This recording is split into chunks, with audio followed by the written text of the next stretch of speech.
सस्ता और समुचित इलाज के लिए गरीबों का रहनुमा मात्र एक हॉस्पिटल, मैया बाबू हॉस्पिटल।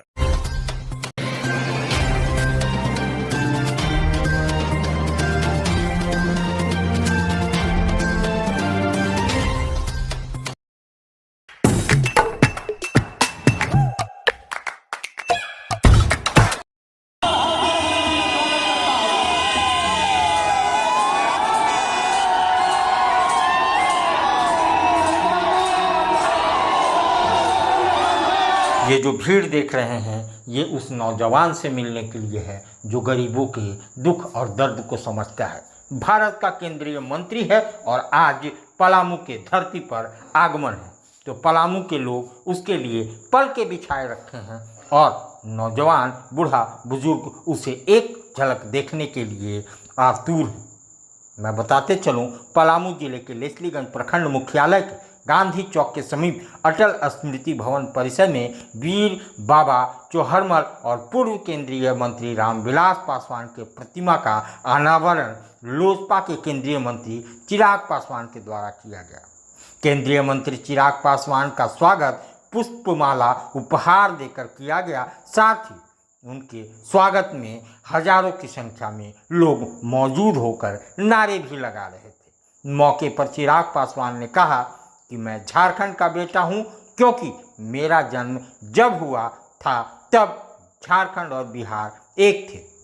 जिस राज्य का मुख्यमंत्री भ्रष्टाचार में लिप्त हो और भ्रष्टाचार के आरोप में जेल गया हो, उससे हमारे राज्य का और देश का शर्मसार हुआ है। मेरे पिताजी गरीबों के लिए कल्याणकारी योजनाएं लागू कर 80 करोड़ से भी ज़्यादा गरीबों को लाभान्वित करने का काम किया है।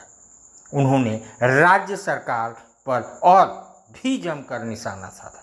मौके पर केंद्रीय मंत्री चिराग पासवान, पांकी के वर्तमान विधायक कुशवाहा शशिभूषण मेहता भी मौजूद थे, जिन्होंने मूर्ति का अनावरण किया। आइए देखते हैं ये रिपोर्ट। जब बिहार और झारखंड एक ही था, तो इस नाते ये मेरी जन्मभूमि भी है। आज अपनी जन्मभूमि पर अपने परिवार के बीच आने का मुझे सौभाग्य मिला। सबसे पहले आप सबको हाथ जोड़कर प्रणाम। साथियों, आज आप लोगों के बीच एक खास मकसद से आया हूं, एक खास उद्देश्य से आया।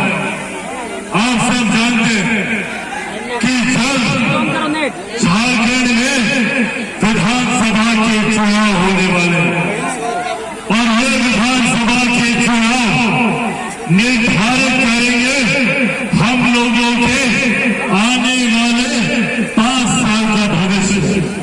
हम लोगों ने पिछले 5 साल भी देखे, हम लोगों ने एक ऐसी सरकार को देखा जिस सरकार ने हमसे हमारे हक अधिकार छीनने का काम किया। एक ऐसी सरकार जिसके शासनकाल में हम लोगों पर अत्याचार, उत्पीड़न बढ़ने का काम हुआ। और एक ऐसी सरकार जिसके मुख्यमंत्री की वजह से हम लोगों को शर्मसार होना पड़ा। सोचिए, एक राज्य का मुख्यमंत्री जो भ्रष्टाचार के आरोपों में जेल जाता हो, आज हमारा पूरा प्रदेश इस मुख्यमंत्री की वजह से राष्ट्रीय, अंतर्राष्ट्रीय स्तर पर हम लोगों को शर्मिंदा होना पड़ा। साथियों, आज पुनः ये मौका हम लोगों के पास है। पुनः ये मौका है एक ऐसी सरकार, एक ऐसे मुख्यमंत्री, एक ऐसे नेतृत्व को चुनने का जो सही मायनों में हम लोगों के हक, अधिकार और भविष्य की बात है। आज भी झारखंड आजादी के 75 साल के बाद भी पिछड़े राज्यों की श्रेणी में आता है। क्यों? जब भारत एक साथ आजाद हुआ, भारत के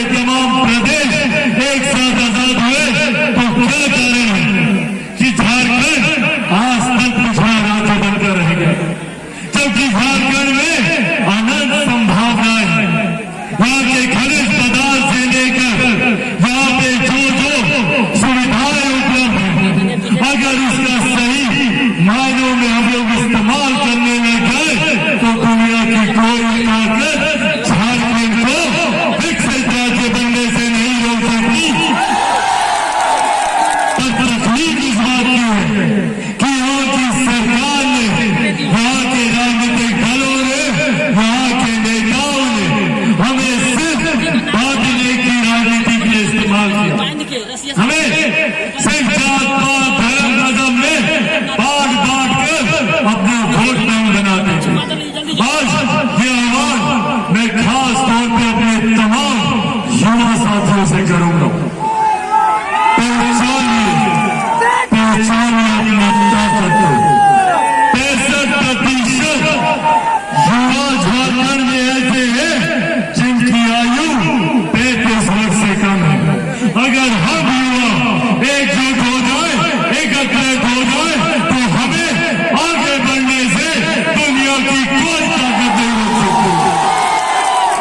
पर जरूरी है हमें एक होने की, हमें जात से उठकर जमात की बात करनी होगी। हमें जाति में नहीं, हमें अपने युवाओं के भविष्य की चिंता करनी होगी।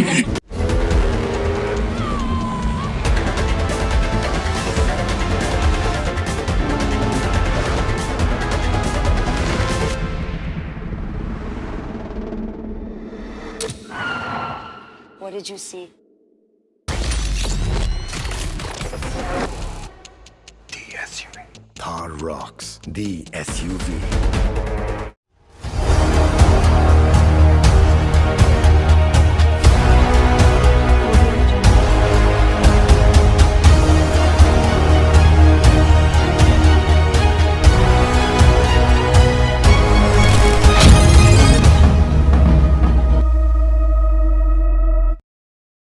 आज आप दिल्ली दरबार आए हैं। दिल्ली दरबार अपने आप में पूरे डाल्टनगंज को समेटने के लिए तैयार है, क्योंकि गांधी उद्यान पार्क में दिल्ली दरबार जब से आया है रौनक बढ़ गई है।